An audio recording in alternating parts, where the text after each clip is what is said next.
All right, so let's review what failed, why it's trash, why we're putting it in the trash. So this had to have a check valve. Why does it have to have a check valve? Because it only takes 5 gallons of water to turn your sump pump on. So if this did not have a check valve and it all of a sudden just stops pumping, whatever's in this line washes back down into the sump basin. 5 gallons is all it takes to turn it on. So this would repeat over and over again until it burned up the sump pump. We have a chambered sump system to take care of that problem, along with many of the other issues that outdoor sump systems have. Stay tuned.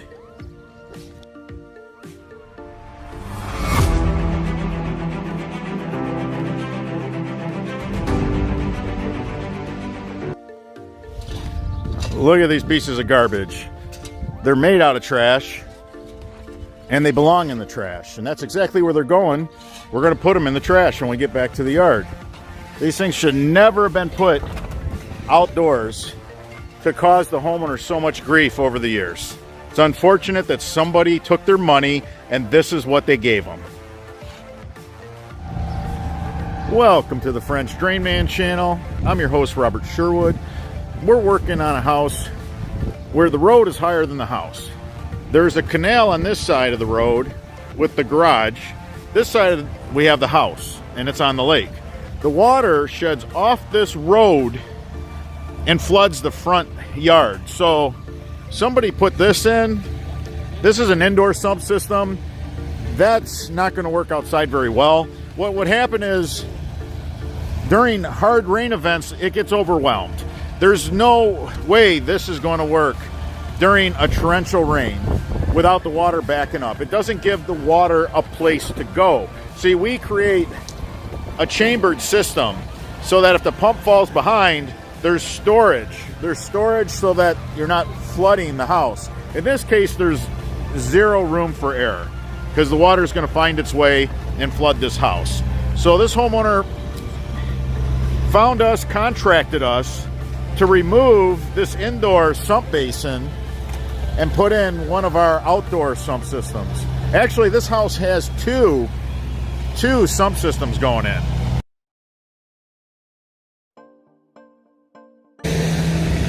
So this house is lower than this house here. So all this water, all the sheet water off this driveway, all the sheet water off the roof, all of it comes down in here. So what we're gonna do, I didn't like the idea of pumping water from the front. So we're gonna keep digging deeper and deeper and deeper so that the water runs back here. Right here, I wanna put a bad seed sump system with extra chamber lengths, okay? Right here we have a plug. We're all set. The homeowner put this wall here because when the waves come over the seawall, when the lake is angry, the water just comes up over the wall. Temporary sump on the other side, but we're going to put in a bad seed, 24-inch bad seed. You can see here, same thing. One of those indoor sump systems. Here where it freezes, the frost just pushes them up out of the ground and then nothing aligns. It's a mess.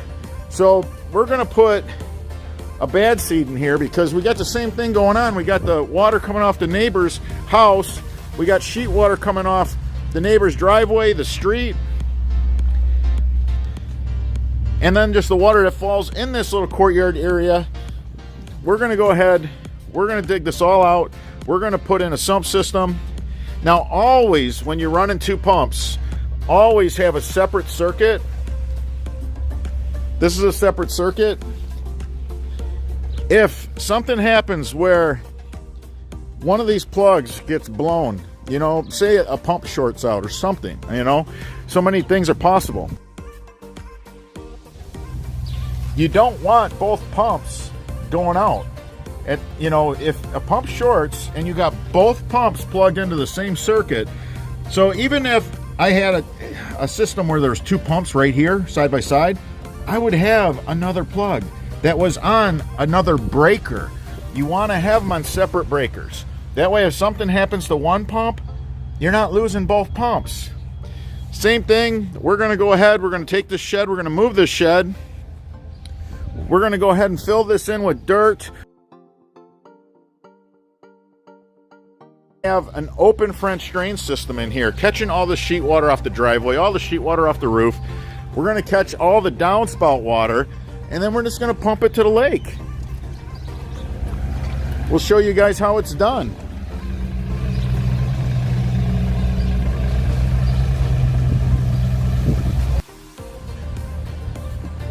When you live on the water, there's so many wonderful, beautiful moments.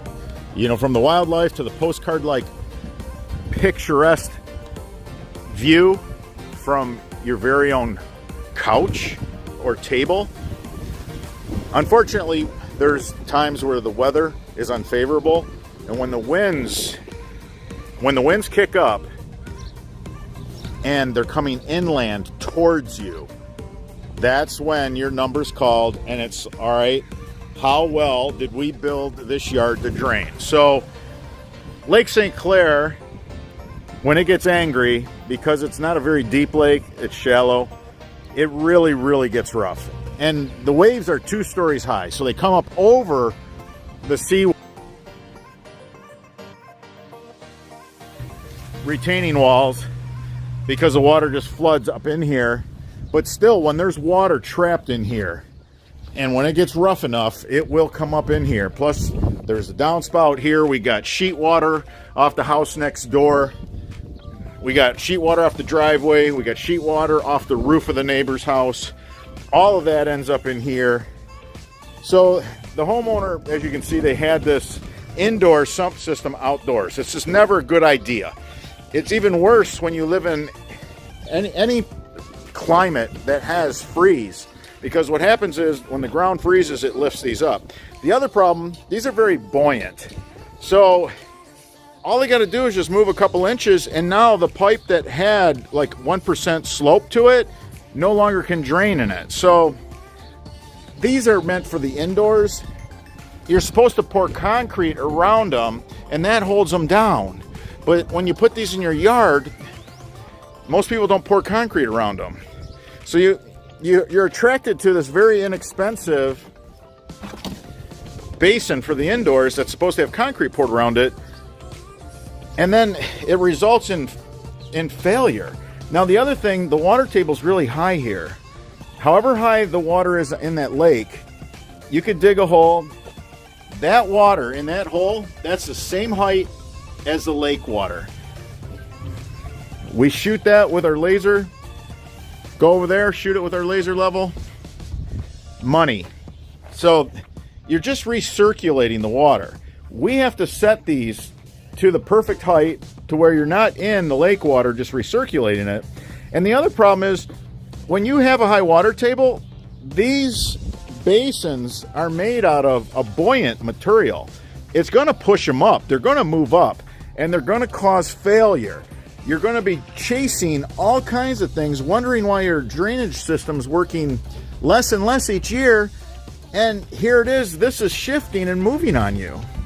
This also is a very, very small chamber. And 5 gallons of water is all it takes to turn on the sump pump. So you're going to wear your sump pump out as it's short cycling all the time. The chambered system that we put in, it allows you to put your stone on top of the chamber. It doesn't move. Like the water table does not push it up. The frost cannot push it up. The short cycling doesn't happen anymore because now it fills and it takes, 30, 40, 50, 100, 200, 300 gallons of water to turn it on. Depends on how much chamber you put on the system. So we'll go through that. I'll show you the install. We'll talk more about it. Stay tuned. Wants to put in a superior system. Doesn't want to have just your standard sump basin in, causing all kinds of havoc. Now, when the waves would just wash water and fill this, there's no chamber to gobble up all that water. The line is full of water. When it turns off, all that water is coming backwards. So you better have a big chamber that can take all that water and not trigger it to run. Now, people always say to me, why don't you use a check valve? Well, I'll tell you why. Because it's one more thing that fails. When I can't drain through gravity, I'm already disappointed enough. Because I got to put a pump in the equation, and we all know it's not will the pump fail, it's when.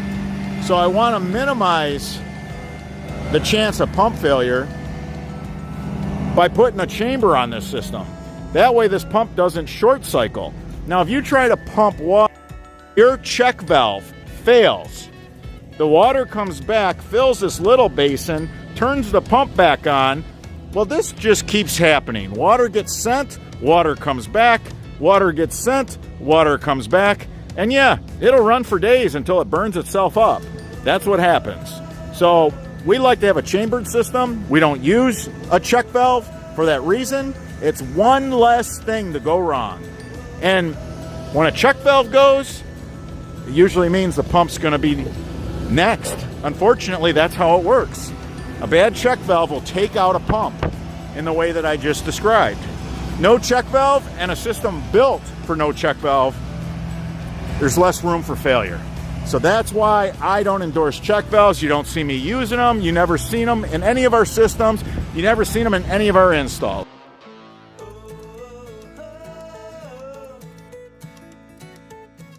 Sometimes it's just simply burying more chamber. That's all it usually is. So if you're willing to dig another 5 feet and put in some more chamber, you don't need the check valve.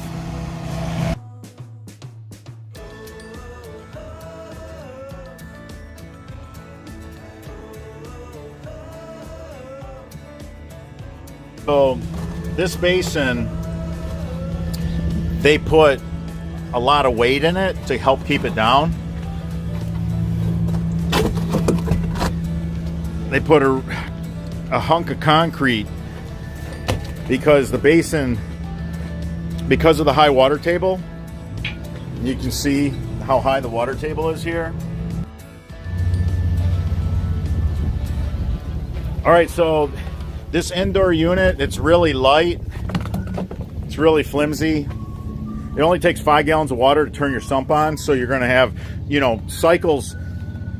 Do know this, remember this, and if you're watching this video because you're gonna do a job like this, I want you to really think about what I'm saying. Every sump pump manufacturer will give you how many cycles a sump pump has before failure. They test them until they fail. So if this fills up with 5 gallons of water and then it runs, and then it's raining really light and it fills up with 5 gallons of water and it runs. You see what's happening? You're eating away at the life of your sump pump. Now, our chambered system does a lot of things. One, it allows the water to fill and fill and fill in the chamber. This way, when it runs, it counts, it matters. It's not 5 gallons of water. And instead of it going off, say 5, 10, 15 times, it just does one cycle to move tens, if not hundreds of gallons of water, depending on how much chamber you put on. Now, the other thing, you don't have to put concrete in the bottom to keep them from heaving up or pour cement around them. You don't have to do that because the chamber, you load with stone on top of it. So it can't get pushed up by the water table or the frost. So the freeze will not hurt it. And then lastly, you could build them without a check valve. This lake goes up and down. It's a 30-year cycle, and right now we're peaking. So the water's really high. When the winds kick up and the waves start crashing up against the seawall, you could have 2 stories of water coming up over that seawall into your backyard. So our sump pump system, it's going to have a chamber on it. So when that happens, the water can flood into our chamber. As the pump works to keep up for that next wave, it has time to recover, so the water's not flooding this beautiful home, because it is absolutely beautiful inside. We don't have to have a check valve, because what happens when you put a check valve on a line for this, and the check valve fails. Now all the water comes back that was in the line. When all the water comes back, it turns the sump pump back on. It only takes 5 gallons of water to turn it on. Now it runs and it pushes that water up again. Then it turns off when the sump is dry. it comes back to water. See, this cycle repeats for days until it burns it up.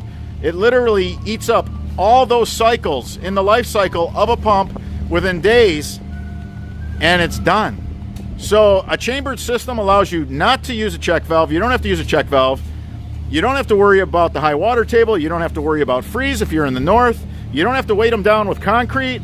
And ours are UV protected, where these indoor units, these little indoor units, the sun is going to tax them, and they're just going to get weak and fragile, and they just disintegrate. I mean, the sun is brutal. It's absolutely brutal. And as the years go by, and trust me, they do, unfortunately, they get away on us, that indoor system that has to have a check valve, now you just created more maintenance and more liability to your pump, because once that check valve fails, you're taking out your pump.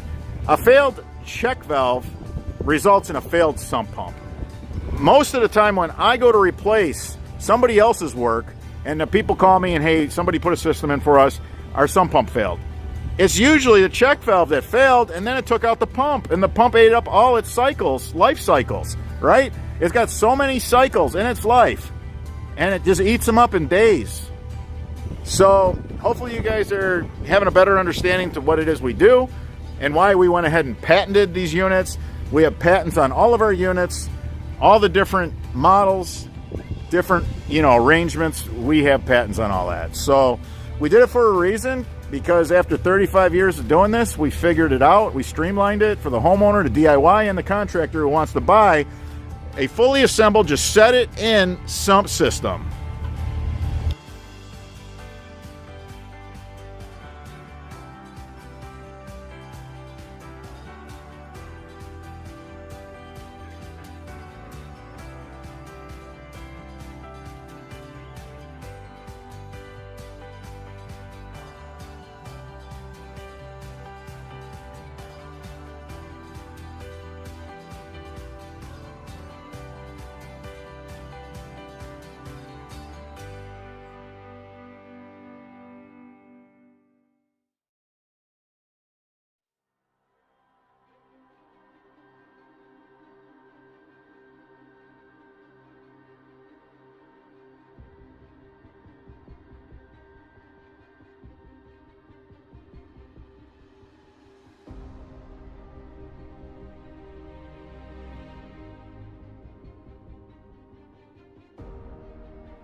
All right, let's do a walkthrough.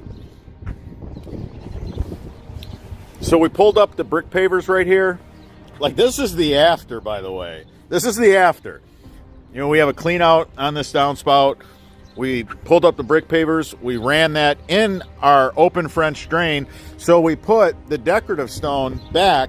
The guys did a really nice job. There used to be an old sump here, and it was for all the water that just comes off the road, the sheet water.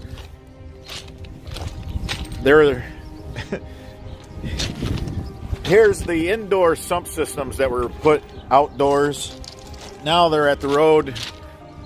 We put them out for trash. Okay, so we put the decorative stone over our open French drain right here. I know there's landscape plans for this house, so they're going to have landscape company come in behind us. Right here we have just our open French drain. We got the roof runoff system in here. Now remember, you want D boxes. So what we did is the one solid line, we basically ran a D box for just the roof runoff system. That's it. I want to catch all the shingle, gravel, leaves, and debris in this 20-inch round, and then the water just comes out the other side of that box into our system. We have this massive chamber right here. Ridiculous chamber. We have rooftop water coming off the neighbor's house. We have all this sheet water coming off the drive. We're now catching all that water right here. Guys did a really, really nice job right here of that discharge line. It's stubbed. Now what we're going to do is, in this trench that they're digging, we're running the roof runoff system, and what we're going to do is we're going to run 3-inch Schedule 40. The reason why we're running 3-inch Schedule 40, we're going to put our no seams. It's seamless, fittingless, no glue joints. We're going to feed this through. If somebody like hits this pipe with an aerator, it won't hurt nothing. We're going to use the hard pipe for its crush rating. We're going to put our flex Schedule 40 through. I don't have to worry. It can move up and down in the freeze and thaw. You know, you always find a lot of concrete when you're digging by the water. You know, they use whatever they can for fill for these yards.